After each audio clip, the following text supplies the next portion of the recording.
আজকে তোমাদেরকে hotel industry একটা রহস্য বলছি। দেখো, আমরা ভাবি হোটেল ইন্ডাস্ট্রি যত চাকচিন্য জীবন আছে এবং যত পরিষ্কার পরিচ্ছন্ন আছে, আসলে কি সেরকম হয় না? দেখুন, এই যে এখন আমাদের পবিত্র রমজান মাস আছে, এই যে রমজান মাসে আমাদের আমাদের কি হয়, যেখানে আমাদের 12 থেকে 13 ঘন্টা ডিউটি থাকে, সেখানে আমাদের ডিউটি শেষ হয় কত ঘন্টা? 10 থেকে 9.5 ঘন্টা ডিউটি হয়ে যায়।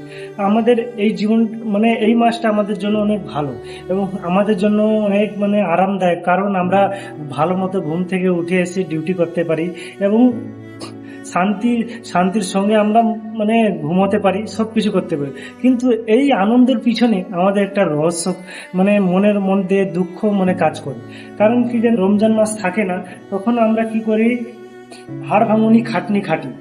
যখন অনেক কাস্টমার হয় তখন আমরা কিছু বলি না।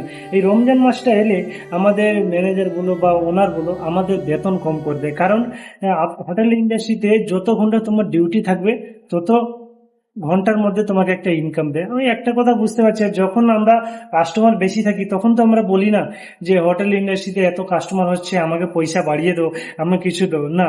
তখন দেবে না। যখন রমজান মাস চলে আসবে না, তখন যখন ডিউটি কমে যায়, তারা কি করবে, টাকা কমিয়ে দেবে। আমাদের এই মাসটা শেষ হওয়ার পরে আমাদের পবিত্র একটা ঈদ চলে আসতেছে, আমাদের বছরে একটা বড় ঈদ আসতেছে। তখন যদি আমরা মাসে একটা ইনকাম কম পাই, তখন মনটা কেমন, কত খারাপ লাগবে। সেই রকমই হোটেল ইন্ডাস্ট্রিতে আমরা যতটা ভাবছি হোটেল ইন্ডাস্ট্রি ভালো, হোটেল ইন্ডাস্ট্রি অতটা সুন্দর ডেকোরেশন, বাড়িতে সবাই ভাবছে যে মাস গেলে টাকা পেয়ে যাবে, কিন্তু আসলে সেটা এখানে হয় না। আমরা ভাবছি পবিত্র রমজানের পরে আমাদের বড় ঈদ আসতে চলেছে, আমাদের কেনাকাটা আছে, বাড়িতে জামা কাপড় কেনার অনেক শপিং করা আছে, কিন্তু যখন তুমি মাস গেলে তোমার হাতে টাকা যখন কম আসবে না, তখন মনটা অলরেডি খারাপ হয়ে যাবে। সেই রকম হোটেল ইন্ডাস্ট্রিকে যারা বলে ভালো, হোটেল ইন্ডাস্ট্রি ভালো, হোটেল ইন্ডাস্ট্রি ততটা ভালো না। ওটা দেখতে ভালো, কিন্তু ভিতরে অনেক রহস্য।